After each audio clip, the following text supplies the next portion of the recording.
Lord of my heart, naught be all else to me, save that thou art.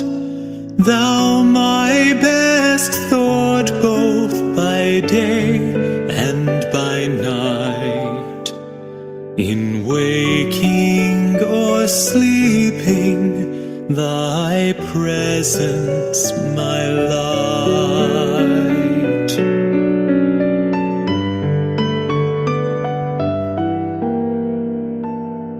Be thou my wisdom, and thou my true word.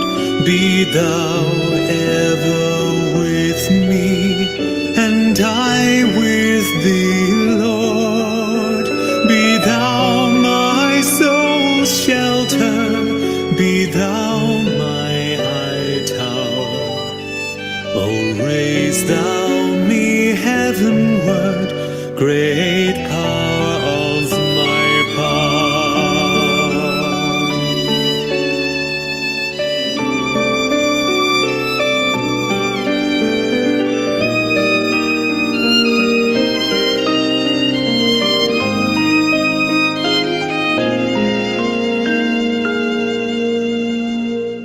Riches I heed not, nor vain empty praise. Be thou mine inheritance, now and always. Thou and thou only, the first in my heart.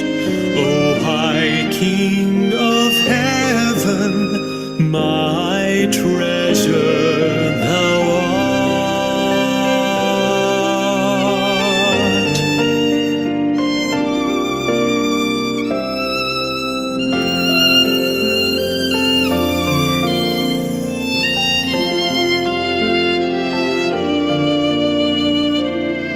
High King of heaven, my victory won, may I reach heaven's joys, oh heaven's Son. Heart of my own heart, whatever before, still be thou my vision.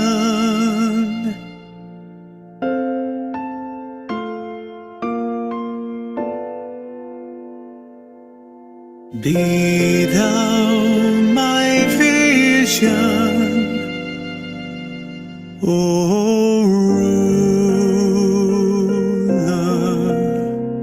of all.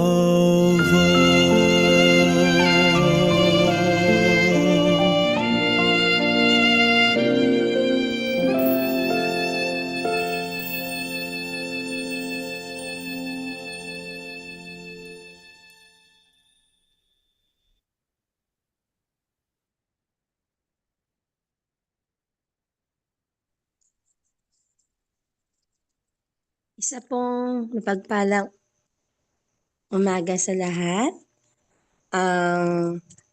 Today ay Tuesday, September 2. Napakabilis po ng panahon. September na po. Ang ating pong pag-aaralan sa umaga ito ay pinamamagatang the importance of the family worship.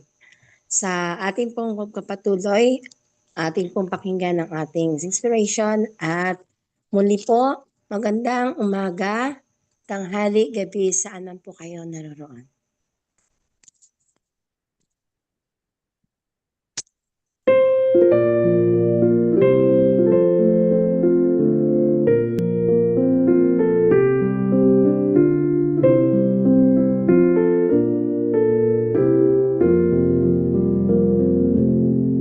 Lord, in the morning thou shalt hear my voice.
Tayo po ay manalangin.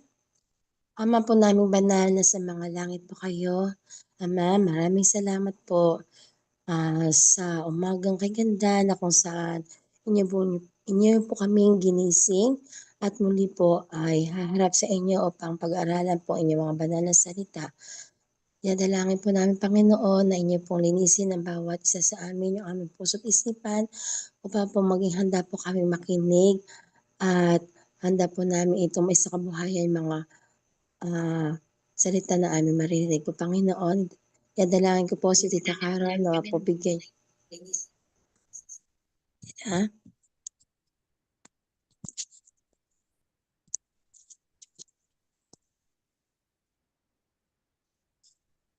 Okay na po, Tita.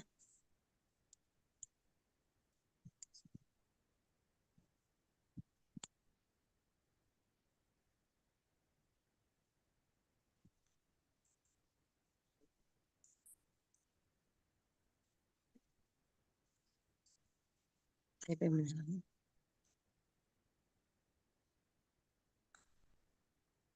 Ama po namin banal sa mga langit po kayo, Panginoon. Narito po kami upang hilingin po ang inyong mga banal na espiritu upang sa aming pag-aaral po ay maging handa po kayong makinig at salamat po sa pagising niyo po sa bawat isa sa amin. Dadalangin ko po, Panginoon, si Tita Carol, nawa po ingatan niyo po siya at pagpalain niyo po, bigyan niyo po karunungan upang po ang lahat po ng inyong sasabihin ay mapasa amin po, Panginoon. Patawarin niyo po kami sa mga nagawa namin pagkasat kulang. Nawa po, Panginoon, sa umagang ito ay makinabang po kami sa inyong banal na salita. Maraming salamat po, Ama, sa pagdinig niyo po sa amin dalangin. In Jesus' name we pray. Amen.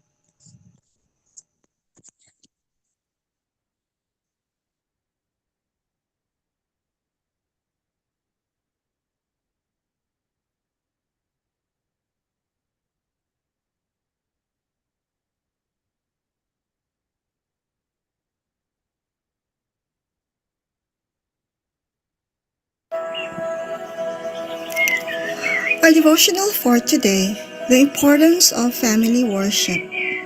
For I have known him in order that he may command his children and his household after him, that they keep the way of the Lord to do righteousness and justice.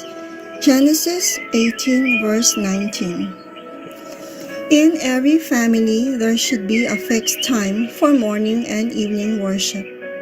How appropriate it is for parents to gather their children about them before the fast is broken, to thank the Heavenly Father for His protection during the night, and to ask Him for His help and guidance and watch care during the day.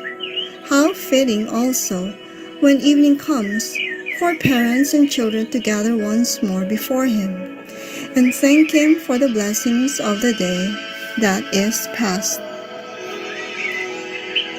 Family worship should not be governed by circumstances. You are not to pray occasionally and when you have a large day's work to do, neglect it. In thus doing, you lead your children to look upon prayer as of no special consequence. Prayer means very much to the children of God, and thank offerings should come up before God morning and evening. Says the psalmist, "O come, let us sing unto the Lord. Let us make a joyful noise to the rock of our salvation. Let us come before his presence with thanksgiving, and make a joyful noise unto him with psalms." Fathers and mothers, however pressing your business, do not fail to gather your family around God's altar. Ask for the guardianship of holy angels in your home. Remember that your dear ones are exposed to temptations. In our efforts for the comfort and happiness of guests, let us not overlook our obligations to God. The hour of prayer should not be neglected for any consideration. Do not talk and amuse yourselves till all are too weary to enjoy the season of devotion. To do this is to present to God a lame offering. At an early hour of the evening, when we can pray unhurriedly and understandingly, We should present our supplications and raise our voices in happy, grateful praise. Let all who visit Christians see that the hour of prayer is the most precious, the most sacred, and the happiest hour of the day. These seasons of devotion exert a refining, elevating influence upon all who participate in them. They bring a peace and rest grateful to the Spirit. From Child Guidance, 520 to 521. Good morning and a happy Monday or Tuesday to all.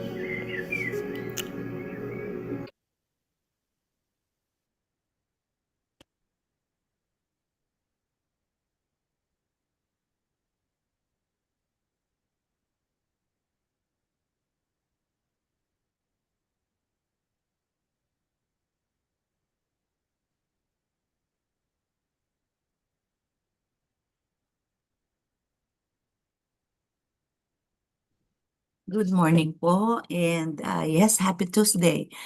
Um, Napapansin niyo po parang nagde-delay-delay ano? Intermittent po yung aking ah, internet. Pero nagpapasalamat pa rin tayo sa Panginoon na tayo ay nakapag-broadcast although late na, no po?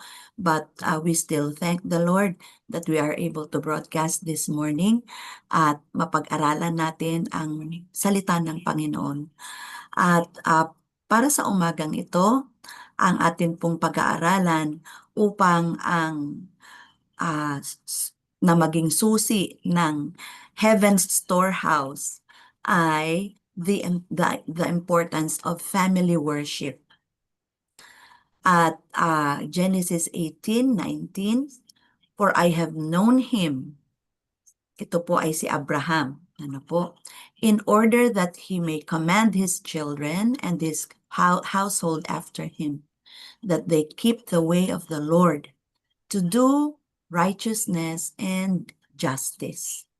Narito po ang isang napakagandang commendation sa isang tao, isang ama ng tahanan na nagsasabi na for I have known him, nakilala ko siya in order that he may command his children and his household after him, that they keep the way of the Lord to do righteousness and justice. Ang ibig pong sabihin ng Panginoon ay kilala niya ang taong ito na ang kanyang pamilya ay dinadala niya sa Panginoon at tinuturuan niya morning and evening itong si Abraham, hindi lamang ang kanyang mga anak kung hindi buong sambahayan sa umaga sa kanyang pag-aalay ng handog sa Panginoon. At sa hapon, ganun din. So, umaga at hapon ay dinadala ni Abraham ang kanyang buong sambahayan at siya ay nangunguna sa panalangin at sa salita ng Diyos. In every family, ang sabi po ng ating lesson, there should be a fixed time for morning and evening worship. Ito pong sinasabi na ito na binibigay na lesson sa ating mga pamilya ay nanggaling sa Biblia. Noon ang gusto ng Panginoon at ginagawa naman ng kanyang mga anak na may mga pamilya. Umaga at 6 a.m. ay nag-aalay na. And then 3 o'clock in the afternoon ay nag-aalay na rin. At sa pag-aalay na yan ay niluluwalhati ang Diyos. Ito ang lifestyle. Tumatawag sa Panginoon at nagsasalita ng salita ng Panginoon ang pinakaama ng tahanan at tinuturuan ang kanyang mga anak, pamilya at mga nasasakupan.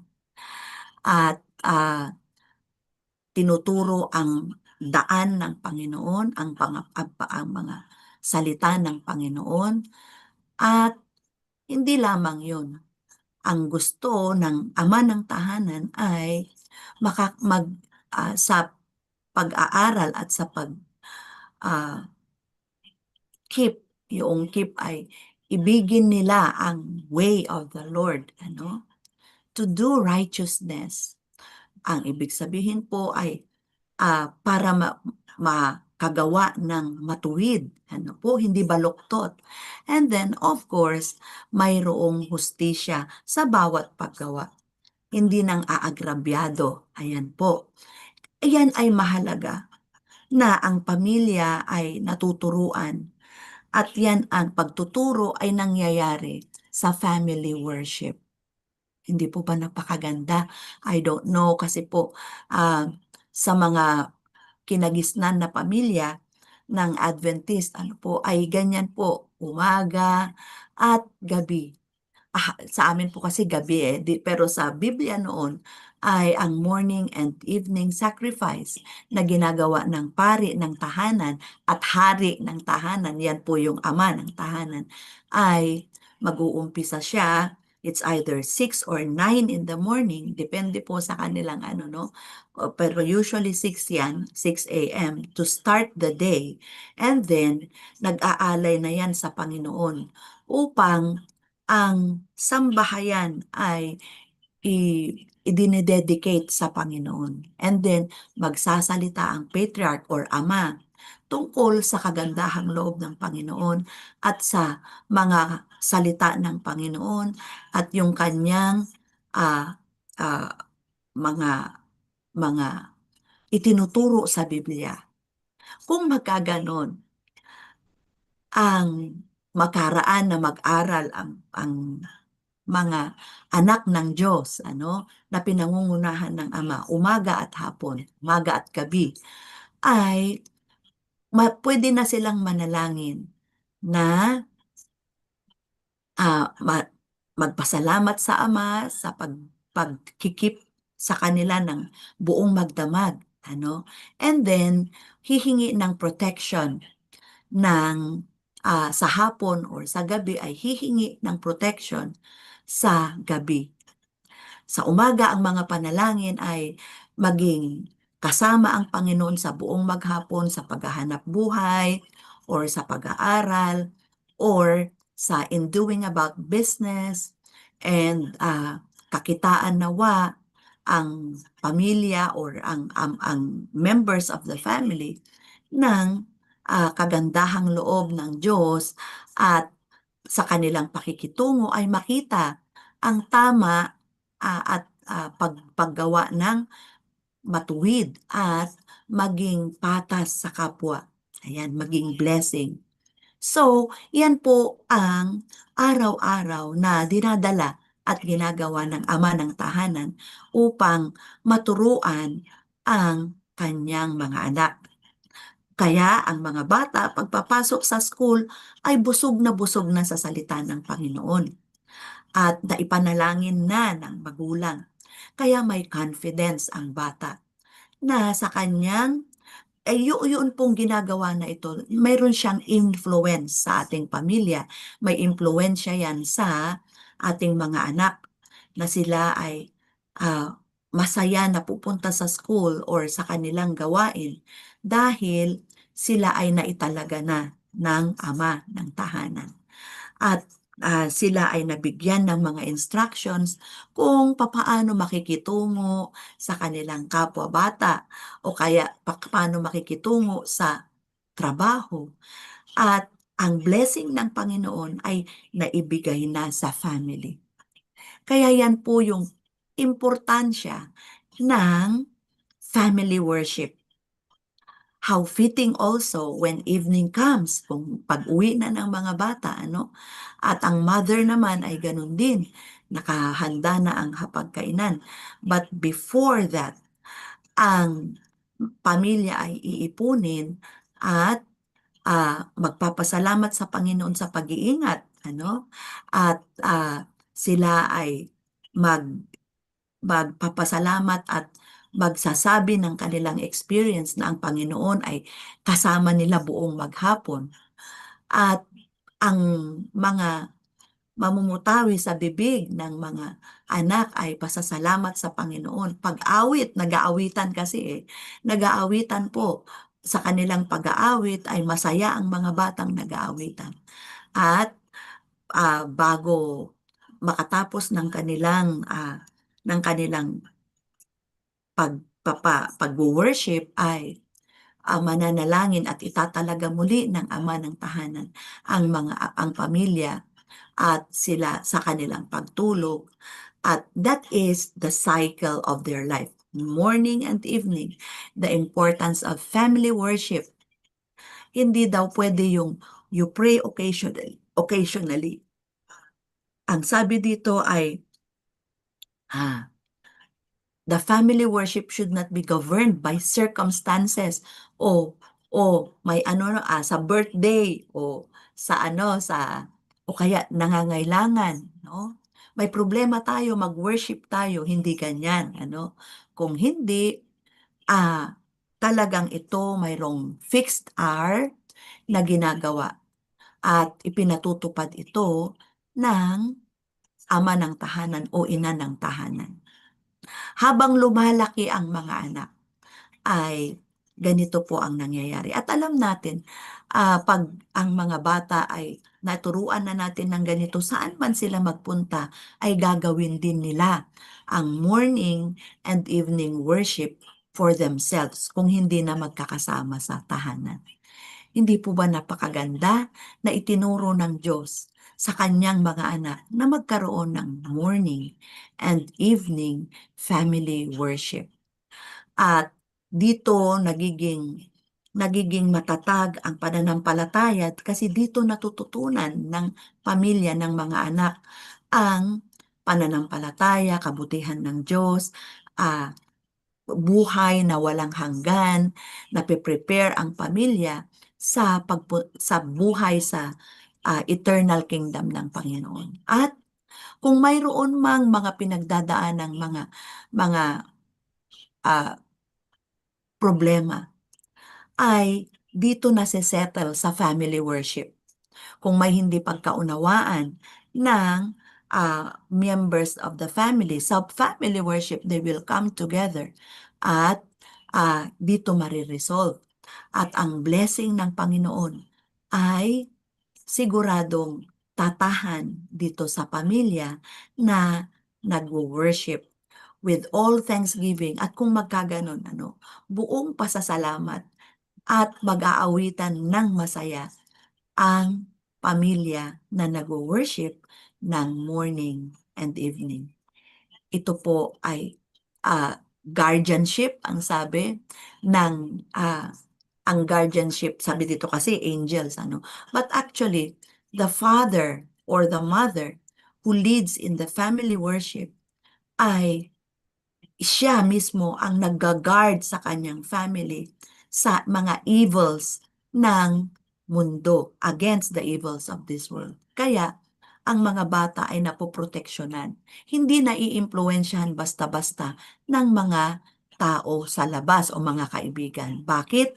Ang impluwensya ay naririto sa tahanan. Impluwensya ng Diyos, impluwensya ni Kristo, ng banal na Espiritu, at tamang pagsamba.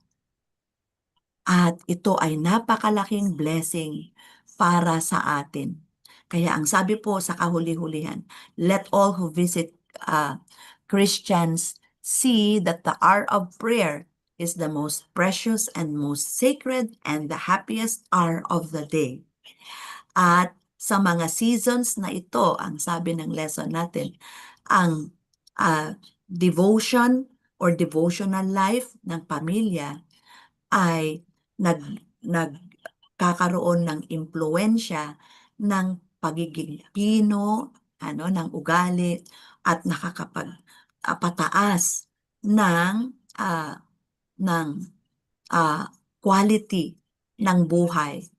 Ang ibig mong sabihin ay nakakapagpabanal, elevating influence or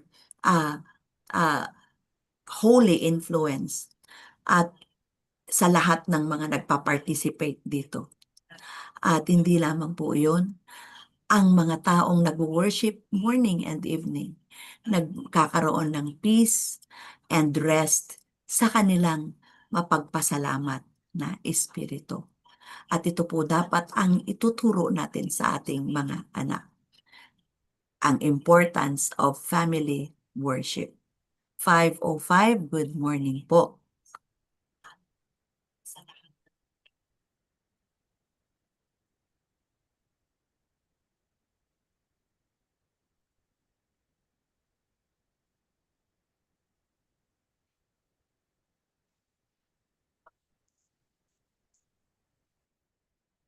Naririnig po ako, tita? Yes, ngayon lang. Ngayon lang. Sorry po kanina. So, Okay. okay, so maraming salamat po sa ating napakinggan. At kung meron po tayong mga katanungan ay mag-comment lang po tayo dyan sa ating comment section at sasagutin po mamaya ni Tita Carol. Ayan, so batiin ko po muna ang ating mga viewers dito sa ating TikTok Live. Mhm. So, wait lang po. Ayaw mag-open. Ayan. Good morning po kay Ma'am Mai, Ma'am Becca, Vibe, Edda Berha.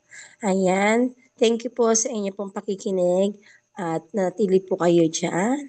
And then meron kanilang comment. Sabi ni Auring, Amen, Jesus Christ. God bless all your helping hands in Dubai, brothers. Amen. And God bless all, sabi niya. Ayan. Ayan. Sabi ni Ma'am, hi, good morning din po. Ayan. Thank you po sa lahat. And then, God bless everyone. Back to you po, Tita Carol. Okay. Dito naman po sa ating mga nakikinig at nandito na nag-comment, I'm pretty sure meron pong mga nakikinig na hindi nakakapag-comment. Pero salamat po sa mga nag-take time to comment. Good morning. Have a blessed day, sabi ni Nurse Conqueror. Siyan po ito sa California. Si Sister Elizabeth Swing. Good morning, everyone. Si Sister Ruth Biong. Sister Ruth, good morning po. Good morning everyone, ang sabi niya. Kaya't ako rin po ay babati at nagpapasalamat ako sa Panginoon na napakaraming challenges nitong internet natin ngayong nag-uulan. Kaya po salamat na tayo ay hindi lamang naginising ng Panginoon, nagkasama-sama pa tayo sa pag-aaral. Kaya ituloy po natin yung lesson natin. Isang example ng mayroong family worship, ay si Abraham doon sa noong siya ay may pamilya. At ang pamilya po ni Abraham ay alam natin na ang kanyang wife ay baog at that time. At nagkaroon siya noong sino lang ang kanyang noong wala pa silang anak, that's what I mean. Kahit po wala pa silang anak, si Abraham ay dahil siya ay nagsasamba sa tunay na Diyos, ay mayroon siyang sambahayan. At ang sambahayan po ay asawa, syempre yung mga manggagawa niya kasi mayaman po si Abraham, marami po siyang mga manggagawa, marami siyang mga shepherds, yung mga shepherds niya, yung pamilya ng shepherd niya. Yun po lahat ay kanyang tinatangkilik, meaning ginawa na niyang pamilya yung pamilya ng kanyang shepherd. So imagine na yung kanyang nasasakupan ay malaking pamilya, extended family, shall we say, po. So extended family ang hawak-hawak ni Abraham. Although, tapos meron siyang servant, let us say, or manager, we will say, manager. Meron siyang pinaka-manager. At itong manager na ito ay kanyang tinuturuan yung yung kanyang mga shepherds, tinuturuan din niya yan, pati pamilya. Napakahalaga na sa nasasakupan ng anak ng Diyos ay i-introduce ang family worship. At sa mga kasama or mga nasasakupan ni Abraham, masaya sila na nakikibahagi sa pagsamba sa tunay na Diyos. Empleyado po, kumbaga, ano? Masaya sila na nakikibahagi sa pagsamba sa tunay na Diyos. At noon kasi ang pagsamba, paglapit sa Panginoon, ay mag-aalay muna ng tupa and then magpe-pray ang patriarka, si Abraham nga po. And then mananalangin, sila ay mag-aawitan, glorifying God for ano ba yan? Sa pagpapatawad sa kanilang mga kasalanan at pagtatangkilik sa buong pamilya. At diyan magtuturo, sabi ko nga kanina, ang ama ng tahanan. Magsasabi siya, ito ang kalooban ng Panginoon, nasusulat sa sa Panginoon, ganito ang kanyang kagustuhan, na tayo ay gumawa ng matuwid, tayo ay maging patas sa lahat, at maging ilaw tayo sa ating mga nakakasalamuha. So, instructions from God. And these instructions are kung papaano to keep the way of the Lord. Ingatan, ayun po yung word, keep, ingatan ang daan at landas ng Panginoon. Paano ba natin naiingatan? Ibig sabihin, kung mayroon pong sinasabi ang Panginoon, ito ang daan niya, huwag mo yan ipahiya. Lakaran mo yan ng buong pagmamahal, pag-iingat, yung daan ng Panginoon, pamamaraan ng Panginoon at landas ng Panginoon. Magiging ilaw ng mundo, at salt of the world ang mga nagsasamba sa tunay na Diyos. At ito ay nangyayari sa sambahayan ni Abraham. At sa pag-uwi sa gabi, ay ganyan din. Ang tahanan at ang malaking pamilya, ang mga empleyado ay kasama ni Abraham upang magpasalamat. Araw-araw yan, araw-araw. At bilines ng Panginoon ng husto si Abraham. Bakit? Ito ay sa kanyang kagustuhan na ang mga tao ay matuto, mamulat sa tamang pagsamba sa Diyos. Pag-aawitan ng buong puso at kaluluwa sa pagpapasalamat at panalangin ng pasasalamat at mga panalangin ng request or supplication sa Panginoon. So, I'm pretty sure noon kung may mga sakit, ang sambahayan ipapanalangin. Kung mayroong trouble, hindi pagkaunawaan, ipapanalangin, itutuwid. Ganyan, Kung mayroong pagkasalanta dahil nagkakaroon din sila ng famine, buong sambahayan nananalangin at dinadala sa Panginoon. Kaya't, hindi po ba napakaganda ng ganito? So, meron din po akong nakagisnan, Nakagisnan ko rin po ito dahil sa nung ako po ay pinanganak, ang akin pong pamilya ay ganyan din. Nagwo-worship sa umaga, yung grandfather ko po. Worship sa umaga, pagkatapos sa gabi, siya po yung naririnig kong mag-worship. At kasi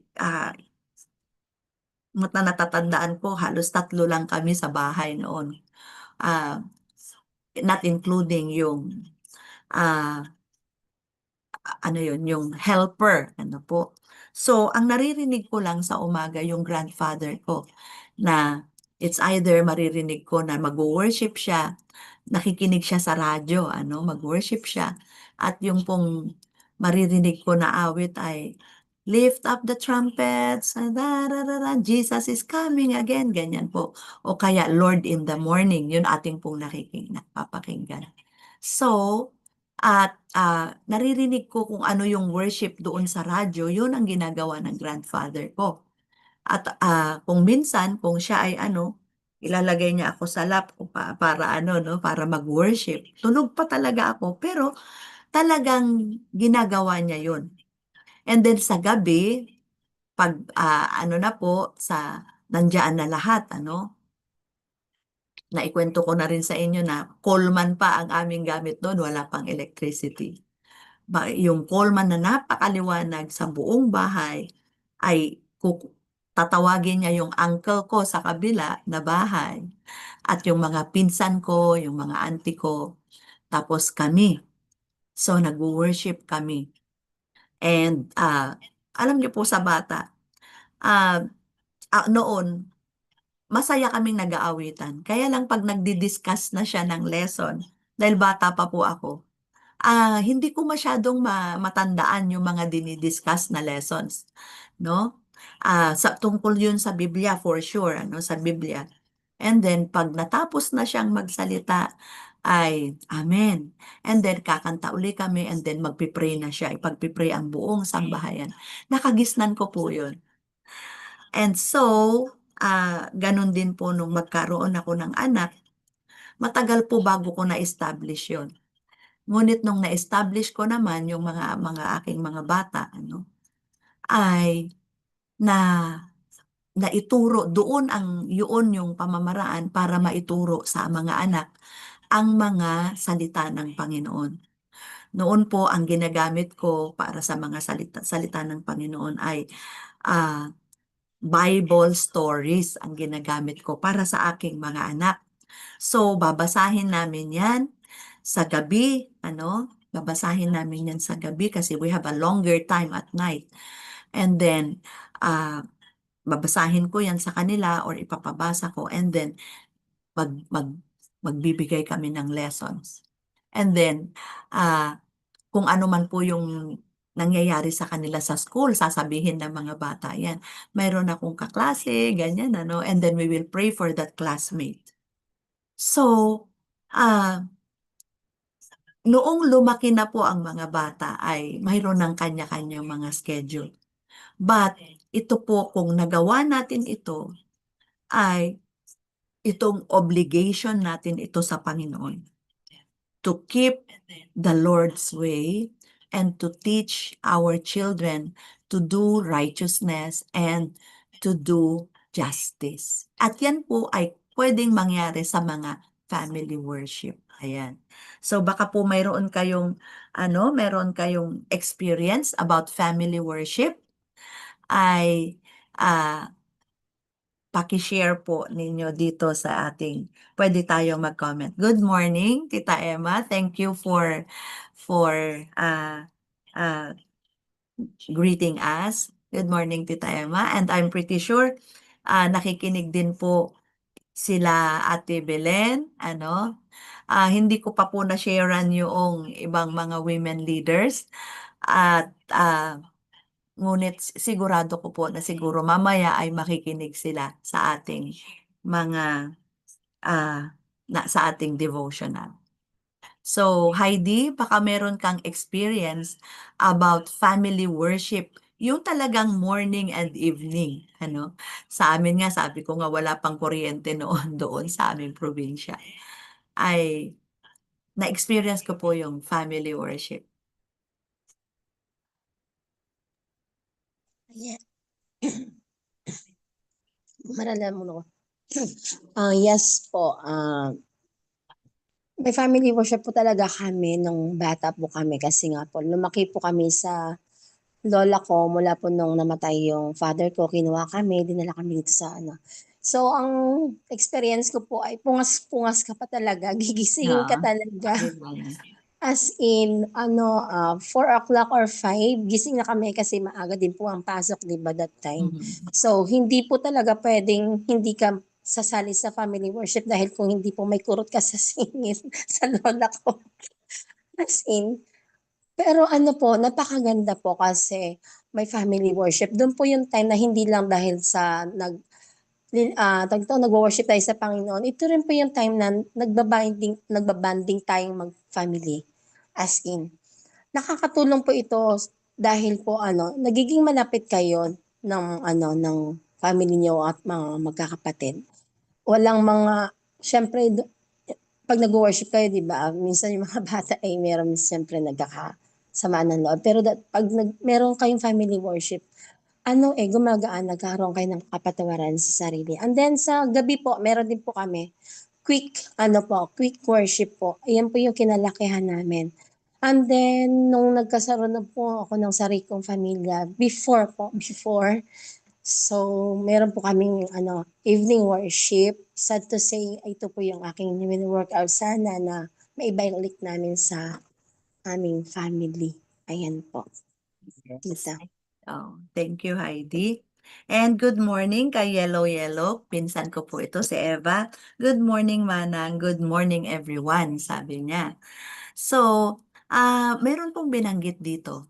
Ang sabi po, fathers and mothers, however pressing your business, yung kailangan maaga akong aalis, ganyan, let us not overlook our obligations to God.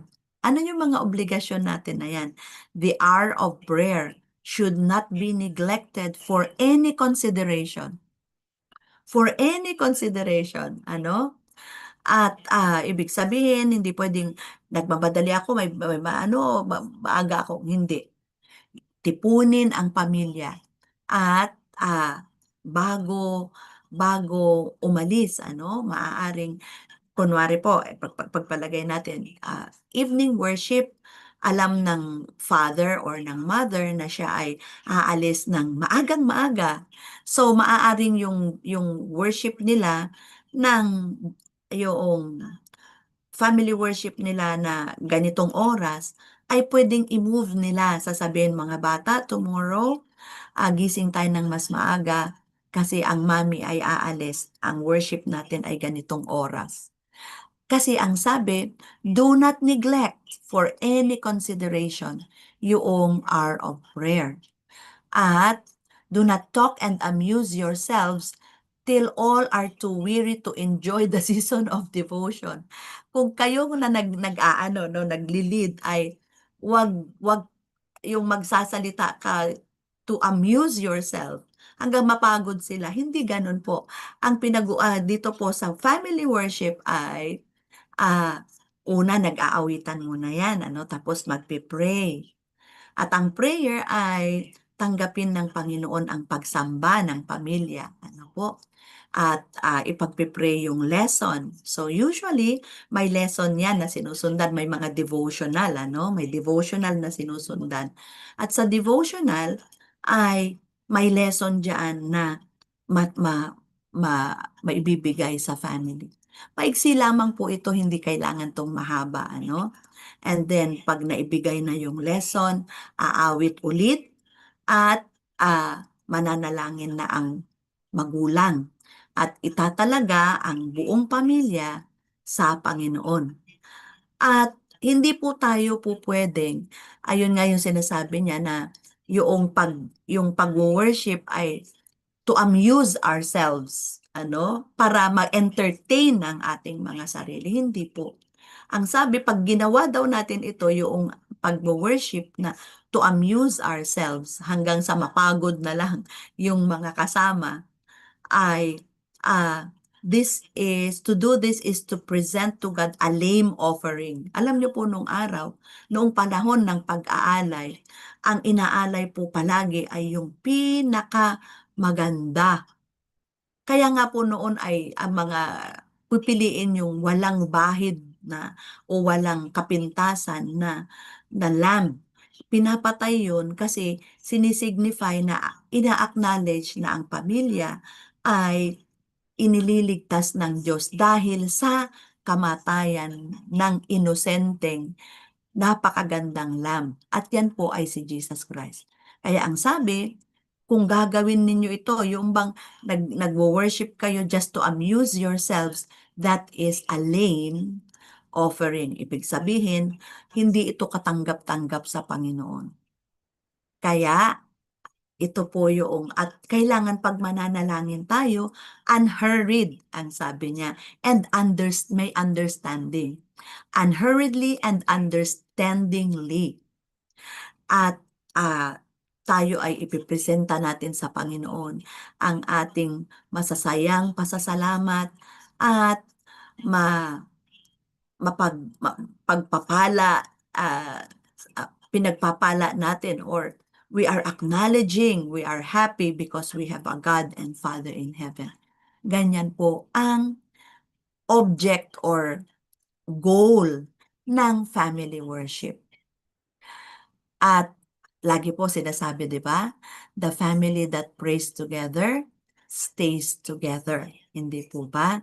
At hindi lamang yun. Mayroon din po akong nakikita noon yung sa mga kaibigan natin na mga ibang kapanampalataya, no? Mga Kristiyano. Meron din silang natatandaan ko yung orasyon, sabi nila, no? 6 o'clock yata po yung orasyon. So, baka meron pong mga pwedeng mag-share sa kanilang experiences. So, meron pong sinasabi dito, "Good morning, Sister Beth. Kami ma'am," sabi niya, "maliliit pa lang kami, nagwo-worship sa gabi, saka sa umaga. Ginigising talaga kami ni tatay. 9 kaming siblings." Wow, 9. Pero 4 na lang kami natira sa pananampalataya. Still, yun po yung effect, ano po, na ang anong tawag dito, ang family worship ay nananatili sa mga anak. Ano, mayroong 4 na anak, nananatili ang ah, pananampalataya, o kasi po kailangang matutunan ng mga pamilya natin, ang mga anak natin, ang tunay na Diyos, ano, at kung paano sambahin. Sister Emma, Tita Emma, good morning. Since Catholic ang family ko, Angelus, ito yun, no? Yung sinasabi ko na orasyon ba yun? Kasi naririnig ko noon. Hindi ko matandaan yung announcer na very famous. Sasabihin niya, orasyon na naman, gano'n ano. Meron siyang ano, so, Angelus ang nakagisnan ko. Every day at 6 p.m. Yeah, that's right. We gathered to pray and sing. Then when we got married, nakita ko sa family ng husband ko ang worship. Ang leader si Tatang. Oh, yes, nakilala ko po si Tatang. So, hindi po ba napakasaya ng isang pamilya na nagwo-worship, ano po? So, sa iba po ay Angelus ang experience nila. So, hindi ko po alam kung anong nilalaman ng Angelus worship, ano? Ngunit dito sa ating itinuturo ng Biblia ay yun nga, magtuturo ng tungkol sa salita ng Panginoon. Instructions so that the family will know God's way. Maingatan at ma malakaran yung ano yun, yung daan ng Panginoon, ano? So, thank you Tita Emma for, meron pa pala. Diyan ako una na-introduce sa worship since namahay kami ng separate sa mga parents namin. Ang husband ko na ang nagli-lead ng worship. 2 lang kami. Then, nagkaanak. Wow, 2 lang sila. Oh, very good. Nung wala pa silang anak, nagwo-worship sila. 2 lang kami. Then, nung nagkaanak na, experience din ng mga anak. Okay? So, napakaganda. Thank you, Tita Emma. Napakaganda, di ba? And napakasaya po ng experience ng the family that prays together, stays together. And yun nga, ang mga bata ay lumalaki ng maayos. Elizabeth Swing, "Ma'am, pakisama ako sa prayer." Okay, kasi bukas na ang eye surgery. Oh, may eye surgery ko, madaling araw kami aalis. Before, ano ito? Sandali lang po, hindi ko makita. Okay. Baka hindi ako maka-join bukas. Thank you, ma'am. Yun pala ang kwan. Yes, for sure, ipapanalangin natin yan, Sister Beth.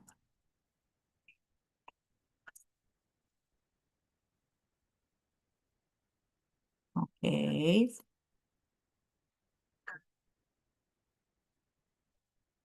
Yes.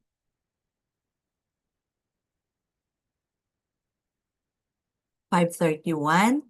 So, good morning, sabi ni Tatay Gabriel. Good morning po, Tatay Gabriel. At salamat sa pagsama sa atin sa ating morning devotional. Ito pong morning devotional, we can say na ito na po yung ating malaking family worship ng mga Kristiyano, ano? So tayo po ay nagsasama-sama sa ating morning devotional. Ito na po yung ating worship, ano? So thank you po. So, sa pamilya natin, kailangang mayroon din tayong family worship. Ito pong ating ano na 'to ay family worship din po itong ginagawa natin dahil tayo po ay nasa umbrella ng pamilya ng Panginoon.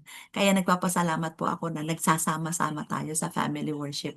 So nakita niyo po yung ating, sequence ano, mayroon tayong awit ano na, "Be Thou My Vision." Siya nawa na ikaw Panginoon ang aking palaging, ah pangitain ano, yung ibig sabihin ikaw palagi yung nasa isip ano. And then, Lord in the morning, and then tayo po ay nagpe-pray at yun nga, nag-aaral tayo ng salita ng Panginoon upang sa paglakad natin ngayong araw na 'to ay matuto tayong, maging ilaw at asin, ano po, maituro din natin sa ating mga anak. So, sige po, meron pa po tayong mga gustong idagdag diyaan sa mga nakikinig?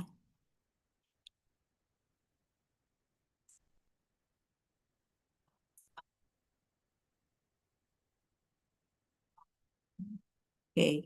So, mamayang gabi po yung last na wake natin kay Tina. Doon po sa mga gustong, makiramay ay, ah, mamayang gabi na po ang last wake kaya isasama po natin sa panalangin. Okay.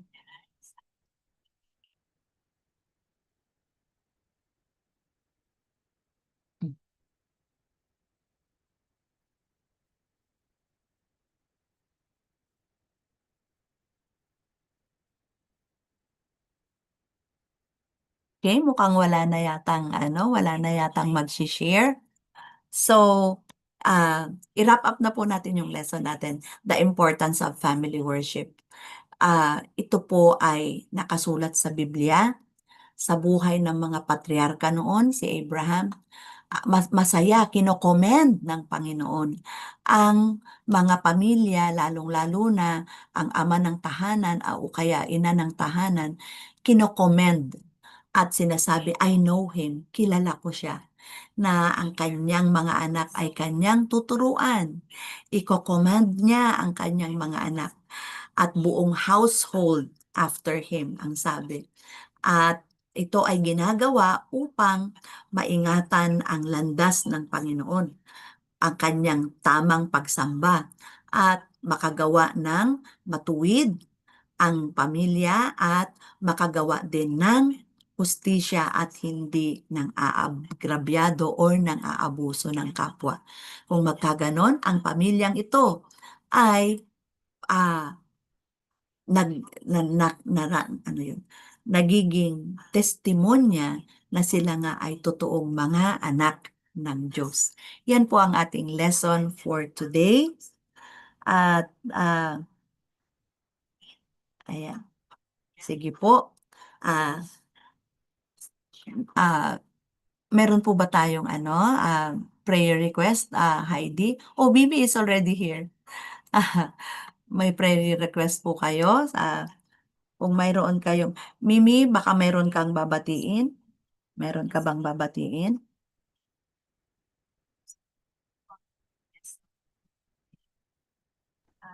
Tita Emily Espanto, good morning. Good morning. Okay. Yes, Tita Emily. At hindi ko nakita, hindi kasi ako nakapag-share kanina kay Tita, ah, ah, ano yan, sa ating mga titas ano, ay mamaya po siguro sila makakapag-ano, before matapos ito magse-share ako ulit sa ating mga sinisharean. So, Kung wala na po tayong mga prayer request, I am inviting everyone to kneel down or bow down for prayer.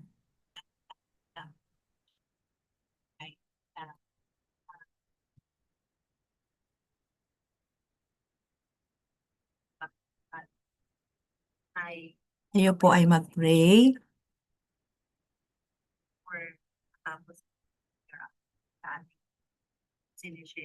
Ama naming nasa langit, ikaw ang aming Diyos, mapagpala ka at mahabagin, mapagmahal, ikaw ang aming tagapagligtas sa pamamagitan ng iyong anak na si Jesus.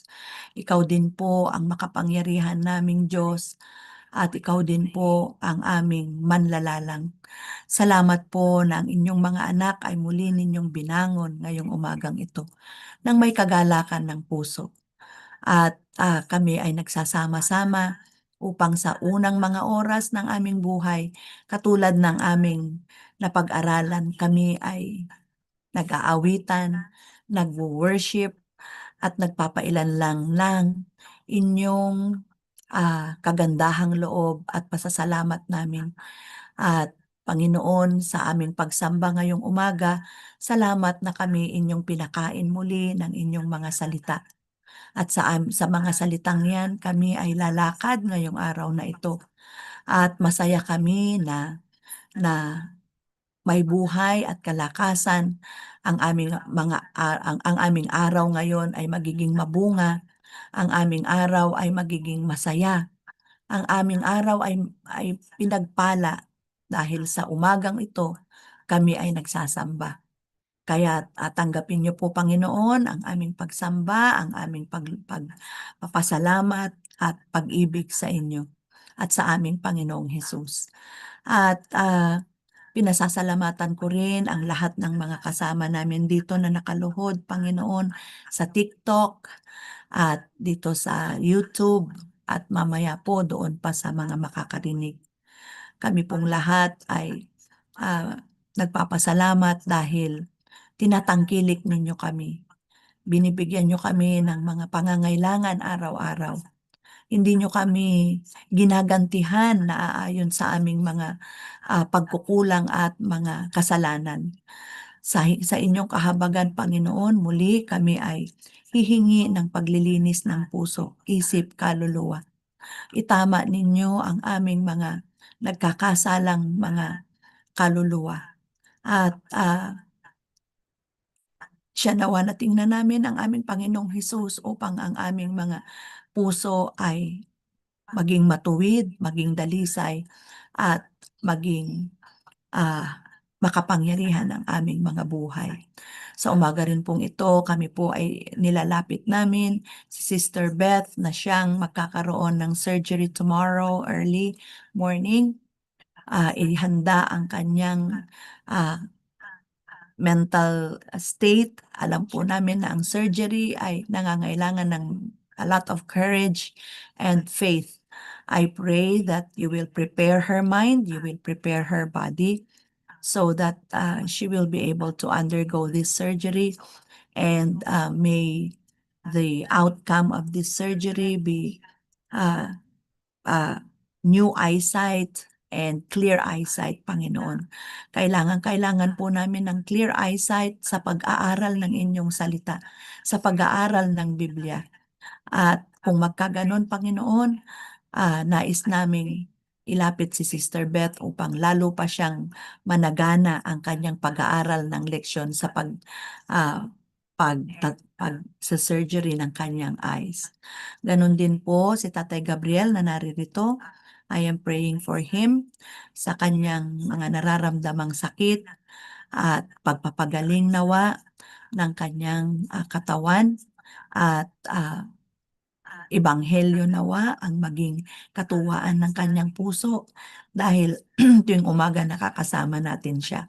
Bless his family also, his children, and his sister Rina. I pray na kayo po ang heal sa aming lahat. Marami po kaming mga kaibigan, si Sister Nora Valdemoro, at Ganon din po si Sister Rodora Contreras Manalon. At yun pong iba po naming pinagpipray na may mga sakit, si Kuya June Moralde, ang aking pamangkin na si Prince, at ngayon po gusto ko rin pong ipag-pray ang aking pamangkin na si Ryan. Oh Lord, especially sa mga nakakaranas ng extreme pain because of what we have done to our bodies. Panginoon, pinagsisisihan po namin na ang aming mga katawan ay aming naabuso. At patawarin niyo kami, linisin niyo kami, ituro kami sa tamang pag-take care ng aming katawan. At siya nawa ng aking pamangkin na si Ryan, Panginoon, ay inyong i-heal ang kanyang stomach at i-relieve ang kanyang pain. At kung magkaganon ay maituwid at mai-reset ang body. Ganon din po ang panalangin ko sa mga mayroong sakit sa espiritu. Kaming lahat ay inyong linisin, patawarin at bigyan ng mga instructions. At salamat po na kami ay inyong pinalalago sa pananampalataya. Sa aming mga pagkukulang at sa aming mga failures ay pinatatawad niyo kami at muli ninyo kaming itinatayo. Kung kami po ay nalulumbay at may mga pamilya pong nalulumbay, dumadanas ng trials, ang pamilya po ng Almuete at Oksyones na nag-iiyakan dahil sa pagkawala ni Tina. Siya nawa, Panginoon, na ang aming mga kalooban ay inyong itaas, i-comfort ng banal na espiritu sa pamamagitan ng inyong mga pangako, kung saan we will look forward to the day na magkita-kita muli ang mga nagkahiwalay na mga pamilya ng dahil sa kamatayan. At ganun din si Kuya Edito, dinadalangin ko po si May at ang kanyang anak na si Edeline at ang kanilang sambahayan. Siya nawa, Panginoon, na ang manumbalik ang pananampalataya ng aming mga pamilya. Si Brother Melvin ay dinadalangin ko rin po, at ang mga naririto, kung sino man po ang mga nakaluhod na may mga sakit, ay kami po ay inyong pagalingin. At ang aming mga relasyon sa isa't isa ay inyo pong itama. Ayaw po namin ng inyong mga anak ay hindi nagkakasundo. Bigyan nyo kami ng pag-ibig na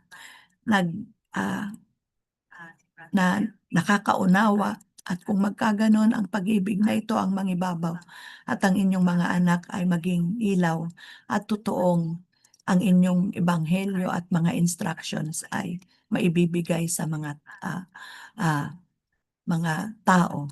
Panginoon, dalangin ko rin po ang mga pamilya namin sa probinsya, mga mahal namin sa buhay na nakikinig at mga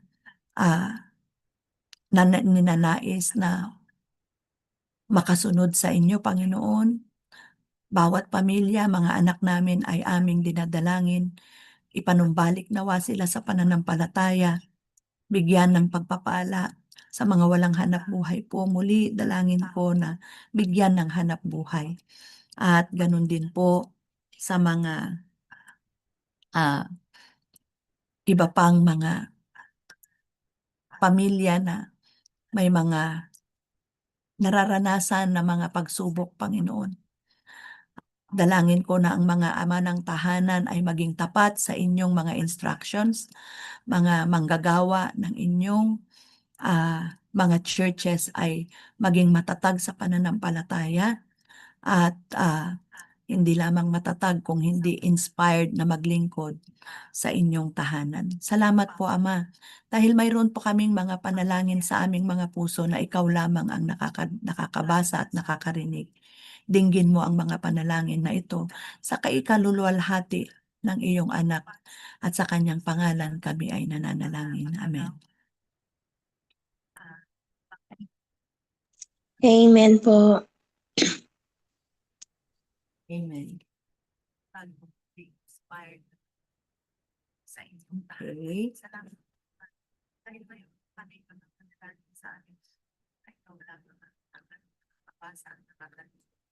Okay. Sige po. Mimi?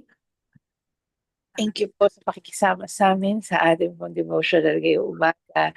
Bukas po ulit, kita-kita tayo 4:30 AM po. I think kagabi pa lang may mga announcements na yata na walang pasok. I do not know kung talagang tuloy po na walang pasok sa sa mga estudyante natin. Pero po sa mga may trabaho, may pasok po. Sa mga nasa biyahe na po, ingat po ang lahat. Isa po mapagpalang araw sa ating lahat.